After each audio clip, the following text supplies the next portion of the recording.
De nombreux communistes ont d'ores et déjà rejoint la France insoumise. Bonsoir à tous.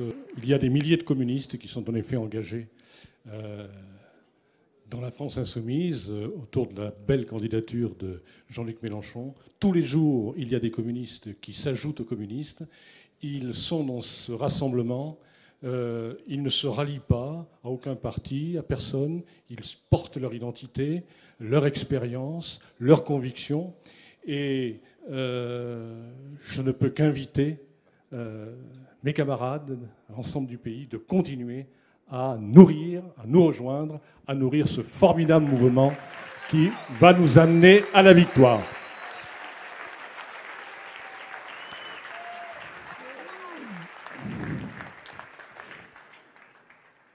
Et quelques idées maintenant sur le thème qui m'est imparti, l'aménagement du territoire, qui peut être quelque chose d'envisagé, d'exprimer d'une manière très technocratique, alors que l'appellation générique de notre programme, l'avenir en commun, porte déjà, par les ambitions qui sont les siennes, condamnation des modalités, des finalités, des modalités antérieures en matière de politique d'aménagement du territoire.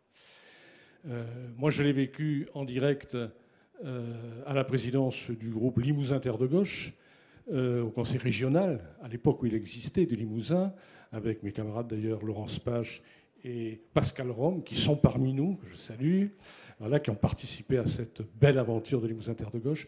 En direct, on a vécu ces choses-là, une négociation entre le préfet représentant de l'État, le président du conseil régional, une sorte de bras de fer, sans que jamais les citoyens soient véritablement informés et a fortiori sans jamais être impliqués.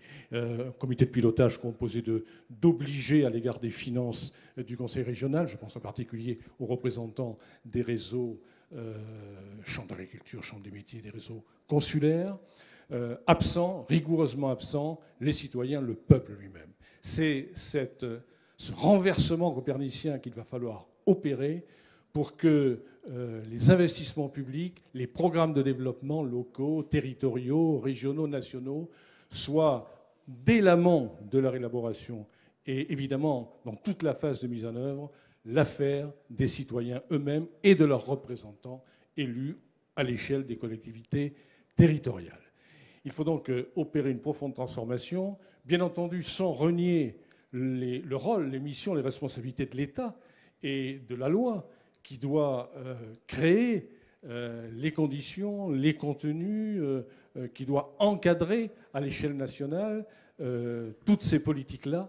Mais ces politiques n'ont aucune chance d'avoir de l'impact et avant d'être définies conformément aux attentes et aux besoins d'un pays comme le nôtre si la démocratie directe n'est pas installée, n'est pas mise en œuvre. Alors l'État, évidemment, doit être le garant de l'égalité entre les citoyens, entre les territoires, ça c'est clair, et notre programme, en l'état actuel des choses, enfin dans son état actuel, l'affirme de manière très claire. Mais comment imaginer que ces grands axes qui constituent la trame de notre programme, qui sont des fondamentaux complètement nouveaux, évidemment, puisqu'il s'agit d'une politique de rupture absolue, comment imaginer, je prends un ou deux exemples, une agriculture tournant le dos au productivisme et aux pesticides, sans l'implication des agriculteurs, de leur réseau eux-mêmes. C'est pas possible. Sur le terrain, dans la proximité des productions. Comment imaginer que la forêt, dans ses trois fonctions environnementales, écologiques, la biodiversité, économique, paysagère, comment imaginer que cette forêt soit cultivée, orientée d'une manière radicalement différente, sans tous les acteurs, tous les socioprofessionnels impliqués dans cette filière, sans l'implication des élus locaux à l'échelle des communes et des communautés de communes. C'est pas possible. C'est non seulement leur avis dont nous avons besoin, mais leur implication. Nous avons besoin qu'ils portent des projets, qu'ils fassent preuve d'inventivité, de créativité. J'arrête là parce que le gong va retentir pour moi comme pour les autres. Mais en tout cas, voilà, il n'y a pas de raccourci possible. Il faut que nous créions les conditions. Alors en matière de structure de démocratie directe, sans doute que nous allons devoir réfléchir à la façon dont, à l'échelle locale, des comités de pilotage, de réflexion, puis de pilotage ensuite, avec les citoyens. Le mode de représentation qui est le nôtre aujourd'hui peut être retenu pour ce genre de comité de pilotage. Les socioprofessionnels, les élus locaux, les syndicats, les associations doivent être les partenaires, doivent être les acteurs directs de l'élaboration de ce dont nous avons besoin et de la mise en œuvre. Il faut inventer, là encore, quelque chose dont nous aurons besoin de façon incontournable. Il faut que les citoyens soient là. Il faut que la réforme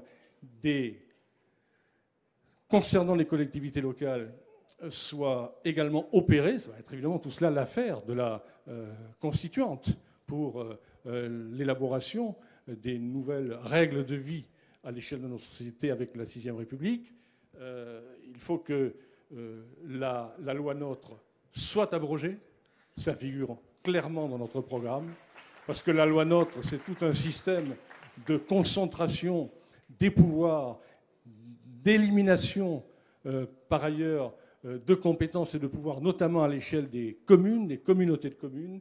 Il faut arrêter tout cela, repartir vers une nouvelle architecture de compétences des collectivités locales. C'est absolument indispensable et il faut que nous ouvrions la possibilité de revenir sur le découpage actuel des régions, car ce truc est absolument participe des réformes abominables dont va pouvoir se revendiquer quand il va faire son bilan. Il y procède déjà, François Hollande, et toutes celles et tous ceux qui le soutiennent. C'est absolument une réforme abominable, sans concertation, y compris les socialistes n'étaient pas concernés dans les régions, n'ont pas été impliqués. Chez moi, on l'a vu en direct, ils ont subi. Au dernier moment, ils ont su, comme nous, ce qui se préparait.